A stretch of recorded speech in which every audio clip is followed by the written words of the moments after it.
দিনের আলো নিয়ে আমরা সন্তুষ্ট, কিন্তু রাতের আধারে যদি কোনো ধরনের ইঞ্জিনিয়ারিং হয়ে থাকে, যে একটা কেন্দ্রে মির্জা আব্বাসের স্ত্রীকে দেখা গেছে, সে কি কেন্দ্রে যেতে পারে?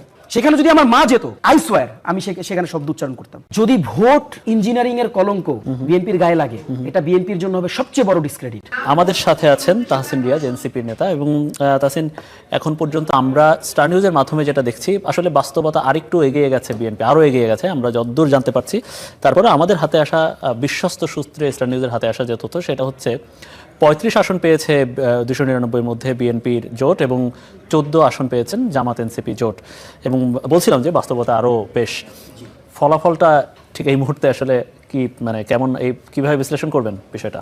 এই আপনাদের যে প্রজেকশনটা এখন লাইভ যাচ্ছে, এই প্রজেকশনের সাথে আমার দ্বিমত আছে। আচ্ছা, বাট ইটস ভেরি ওকে, কারণ সোর্স আপনি আপনার সোর্স থেকে জি জি, যদিও আসলে এটা নির্বাচন কমিশনের আনুষ্ঠানিক ঘোষণা নয়, কিন্তু জি, বাট আমাদের কাছে আমাদের যে সোর্স, আমাদের সোর্সে আমরা যেটা দেখতে পাচ্ছি সেটা হচ্ছে যে একদম নামসহ আনঅফিসিয়াল নিউজে ইতিমধ্যে জামাত জোট, যেটা দ্যাট মিনস 11 দলীয় জোট, 50টা আসন হচ্ছে ইতিমধ্যে সিকিউর করেছে আর কি, একদম নাম সহ আমাদের কাছে লিস্ট আছে। আপনি যদি দেখতে চান সেটা আমাদের এখানেও আছে, পেজগুলোতেও আছে, এবং জামাত ইসলামী অফিসিয়াল পেজে অলরেডি নাম সহ পিন পোস্ট করা আছে। আচ্ছা, এবং তাদের পক্ষ থেকে আরেকটা পোর্টাল ওপেন করা আছে, সেখান থেকেও আপনি এই নিউজগুলো পেতে পারেন। কাজেই ইটস ভেরি ওকে, কারণ দিন শেষে তো আসলে এগুলো আনঅফিসিয়াল ফলাফল, অলমোস্ট কনফার্ম ফলাফল এখানে তারা দিয়েছেন, এবং আপনারাও আপনাদের সোর্স থেকে হয়তো দিচ্ছেন, সেটা আপনাদের মতন করে দিচ্ছেন আর কি। তো ব্যবধানটা আমার কাছে মনে হচ্ছে যে ব্যবধান থাকবে, এখানে ভালো ব্যবধান থাকবে, এখন পর্যন্ত যেটা অনুমেয় হয়তো একটা ভালো ব্যবধান থাকবে। তবে আমরা যে জিনিসটাকে এনজয় করতে চাই সেটা হচ্ছে যে সুষ্ঠু ভোট হয়েছে। তবে কিছু কিছু কেন্দ্রে আপনি জানেন যে এখনও ঢাকা 8-এর একটা কেন্দ্রে ব্যালট বক্স ছিনতাই করার একটা অভিযোগ এসছে, সেখানে কেন্দ্রে ঢুকে ফলাফল মানে পরিবর্তন করার একটা প্রক্রিয়া আমরা জেনেছি, ইতিমধ্যে আমরা শুনেছি, এবং আমাদের পেজ থেকে অফিসিয়াল, আপনি যদি এখনও যান অফিসিয়ালি কিন্তু সেখান থেকে ব্রিফ করা হচ্ছে যে কীভাবে করে সেই কেন্দ্রগুলোতে ম্যানিপুলেট করার চেষ্টা করা হচ্ছে। এবং পাশাপাশি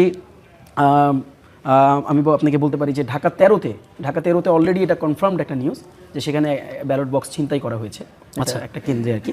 তো এই ধরনের ঘটনা, আমরা তো আসলে এই ধরনের ঘটনাগুলো দেখতে চাই না, এই ঘটনাগুলো সাক্ষীও আমরা হতে চাই না।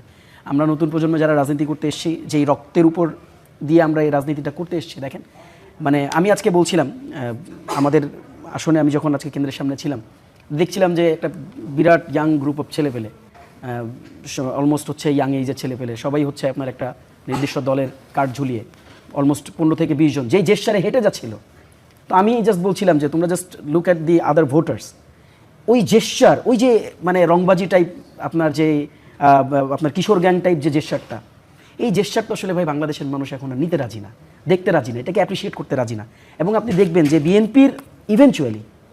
বিএনপির অভ্যন্তরে যেই রাজনৈতিক মানে সংগঠকরা রয়েছেন, যারা ভালো রাজনীতিটা করতে চান, আছেন তো, নাই তো তা না, নতুন রাজনৈতিক বন্দোবস্তের সাথে যারা নিজেদেরকে অ্যালাইন করতে চান, তারাও কিন্তু এগুলোকে অ্যাপ্রিসিয়েট করেন না, করতে চান না। আচ্ছা, কিন্তু দেখেন আপনি আনফর্চুনেটলি কি হয়েছে, মানুষ কিন্তু এগুলোকে আসলে মানে ডিনাই করছে, বিভিন্ন জায়গায় অলমোস্ট আমরা দেখছি ডিনাই করছে। কাজেই যেসব জায়গায় ভোট কেন্দ্রে এখন পর্যন্ত বিভিন্নভাবে ইনফ্লুয়েন্স করার চেষ্টা করা হচ্ছে, যে ইলেকশন ইঞ্জিনিয়ারিংয়ের গল্পগুলো আমরা এখন পর্যন্ত বিভিন্ন জায়গায় শুনছি, যেমন আপনি দেখেন এখন ঢাকা 8-এর কিন্তু ফলাফল অলরেডি আনঅফিসিয়াল ফলাফলগুলো কিন্তু দেওয়া বন্ধ আছে, এবং এটা ঢাকা 8-এর যিনি প্রার্থী নাসিরউদ্দিন পাটোয়ারি, তিনি তার অফিসিয়াল পেজ থেকে জানিয়েছেন। এবং আমাদের ইলেকশন পরিচালনা committee, I am one of the members, election পরিচালনা কমিটির পক্ষ থেকে অফিসিয়ালি আমরা এটা জানিয়েছি।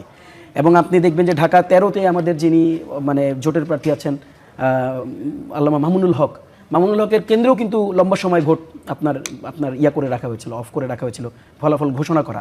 এবং সেম গোজ টু ঢাকা 17, আপনি দেখেন ঢাকা 17-তে ইতিমধ্যে বিএনপির অফিসিয়াল পেজ থেকে হচ্ছে ফলাফল ঘোষণা করে দেওয়া হয়েছে, কিন্তু ঢাকা 17-তে কেন্দ্রে দাঁড়িয়ে লোকজন আপডেট দিচ্ছে যে ঢাকা 17 এখন অনেক কেন্দ্রে ফলাফল ঘোষণা করা হয়নি।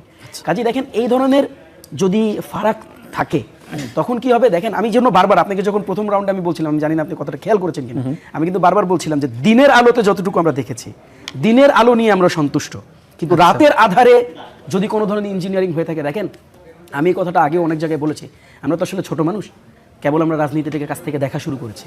তবে একটা ব্যাপার আমি আপনাকে নিশ্চিতভাবে বলি, যদি ভোট ইঞ্জিনিয়ারিংয়ের কলঙ্ক বিএনপির গায়ে লাগে, এটা বিএনপির জন্য হবে সবচেয়ে বড় ডিসক্রেডিট। এবং আপনি একটা জিনিস নিশ্চিত থাকেন যে এটার জন্য বিএনপিকে কিন্তু পে করতে হবে, এবং খুব বাজেভাবে বিএনপিকে পে করতে হবে। কাজেই আমি আপনার মাধ্যমে ডেফিনেটলি এখানে অসংখ্য মানুষ আজকে দেখছেন যারা ভোটের সাথে কানেক্টেড, যারা পলিটিক্সের সাথে কানেক্টেড, আমি সবার কাছেই উদাত্ত আহ্বানগুলো জানাইতে চাই। দেখেন ভাই, এখানে আজকে যারাই জিতে যাবে সেটা বিএনপি জিতুক, সেটা জামাত ইসলামী জিতুক, সেটা এনসিপি জিতুক, আজকে যারাই জিতবে দিন শেষে কিন্তু বাংলাদেশ জিতবে।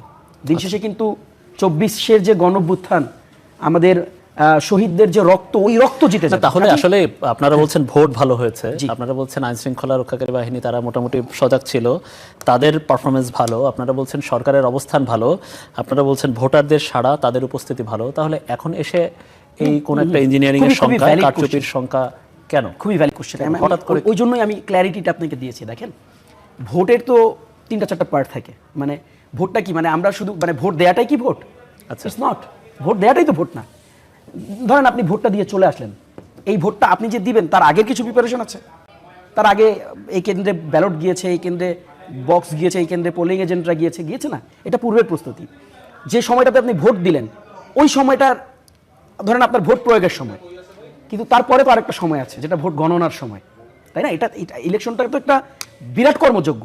তো এটাকে যদি আমরা 3টা ভাগে ভাগ করি, আগের দিন ভোট কেন্দ্রে মানে আপনার যে নিরাপত্তার জায়গাগুলো আমরা দেখেছি, সেনাবাহিনী, আমি অফিসিয়ালি সেনাবাহিনীকে মানে অফিসিয়ালি থ্যাঙ্কস দিতে চাই, তাদের যে ভূমিকা আমার কাছে মনে হয়েছে যে মানে দে ডিড আ লট। আমরা আজকে আমি যে কেন্দ্রে ছিলাম ঢাকা 14-এর অনেকগুলো কেন্দ্রে আমরা ঘুরেছি, সেনাবাহিনী সেখানে তৎপর ভূমিকা আমরা দেখেছি। এবং আপনি দেখেছেন যে ঢাকা 15-র একটা আসন থেকে সেনাবাহিনী কিন্তু একদম যুব দলের পোস্টেড লিডার, আপনার শাকিল মোল্লা বোধহয় ওনার নাম, ওনাকে কেন্দ্র থেকে ধরে পিটাতে বের করছে এবং এইভাবে করে পিটাইছে যে তুই কেন্দ্রে ভুয়া এজেন্ট ছিল। হ্যাঁ, এবং মানে আপনি ইটস ভেরি ক্লিয়ার উনি আসলে ওখানে কি করতেছিল, মানে ওনার তো এখানে থাকার কথা না। কাজে দেখেন এই ধরনের অনেক ঘটনা ঘটেছে। তো আপনি যেটা প্রশ্নটা করেছেন যে আমাকে তো এখন আমি কি অন্ধত্বের মতন কমেন্ট করবো, আপনি নিশ্চয়ই সেটাও চাবেন না যে আগেকালের জামানার পলিটিশিয়ানরা যেভাবে করে করতো কমেন্ট সব খারাপ। দেখেন ভাই, আমরা এই রাজনীতি আমরা করতে চাই না। তাহলে কি আমরা যতটুকু ভালো ততটুকু ভালো বলতে চাই। তাহলে কি আপনারা এই ফলাফল কি মেনে নেবেন না? না, আমি তো সেই কথা বলছি না। আমি আমার প্রশ্ন ইটস ভেরি ওকে, আপনার প্রশ্নটার উত্তর দিচ্ছি, আমরা সেটা বলছি না। আমরা যেটা বলছি যে দেখেন এটা তো এখন দেখেন এটা তো প্রক্রিয়ার মধ্যে। আপনারা বলছেন যে এখনো সুযোগ আছে কারচুপি বা কোনো ধরনের সমস্যা বা ঝামেলাবিহীন গণনায় একটা সুযোগ আছে। দেখুন it's going on, it's a process, এখনো ভোট গণনা চলছে। আপনি দেখেন যে একটা কেন্দ্রে মির্জা আব্বাসের স্ত্রীকে দেখা গেছে সে কেন্দ্রে ঢুকছে। আমি আপনাকে লিগ্যাল ফ্রেম থেকে কোশ্চেন করি, সে কি কেন্দ্রে যেতে পারে না। কাজে দেখেন ফ্যাক্টকে তো ভাই ফ্যাক্ট বলতে হবে। সেখানে যদি আমার মা যেত, আই সোয়ার আমি সেখানে শব্দ উচ্চারণ করতাম।